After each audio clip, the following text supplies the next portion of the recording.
Question number 3. So we are going to calculate the sample size.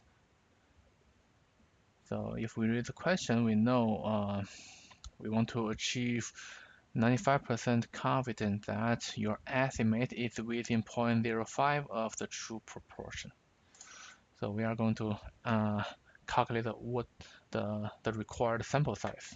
So in this question, we are going to use the formulation for the margin of error. We know the margin of error is equal to the critical value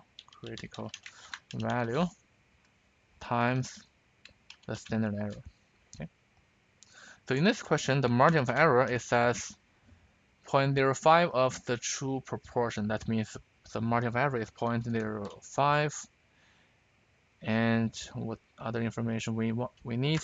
So we know the confidence level is 95%. We are going to use that number. Okay. And then we are going to estimate the sample size. So where do we find the sample size? The sample size is, so let me further expand this. This expression. So the standard error is equal to the square root of sample proportion p hat times 1 minus p hat, okay, over the sample size. Now we have the sample size. So if we want to calculate sample size, we need to know the margin of error, we need to know the critical value, and we also need to know the sample proportion. And in this question, we do know the margin of error, which is 0.05, and critical value, we know critical value is determined by confidence level, so we can get this critical value using this confidence level. But we don't know the sample proportion. So in this case, we can assume that the sample proportion p hat is equal to 0.5. So do you remember the worst case scenario we learned in chapter 9? So we assume that the p is equal to 0.5. Then let me plug the numbers in there. So the margin of error is 0.05 equal to critical value. Let me leave it like that for now. Critical value times square root of 0.5 times 1 minus 0.5, which is 0.5, over the sample size n. Okay.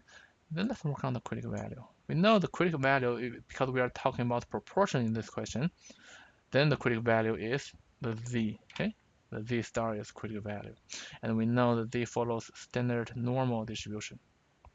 And then we want to get this critical value for the 95% confidence level.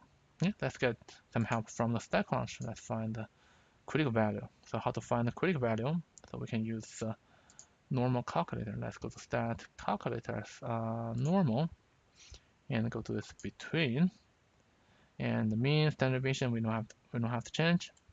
We want to find 95% confidence level. So this 95% represents the area in the middle, and we want to find this positive number, 1.96. Okay, so this is our critical value z. Okay, let's replace this by 1.96. Now the only unknown in this question is and the sample size.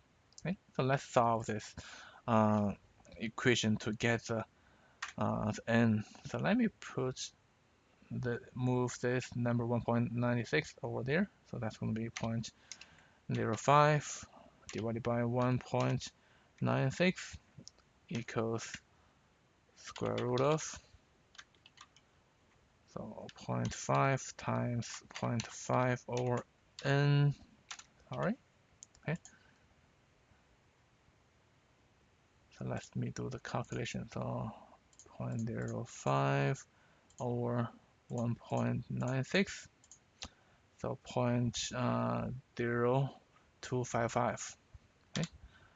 0.0255 equals square root of,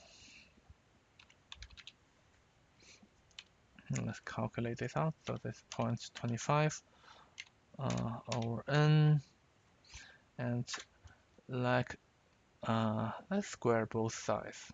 So 0.0255 times 0.0255 and missed 1 0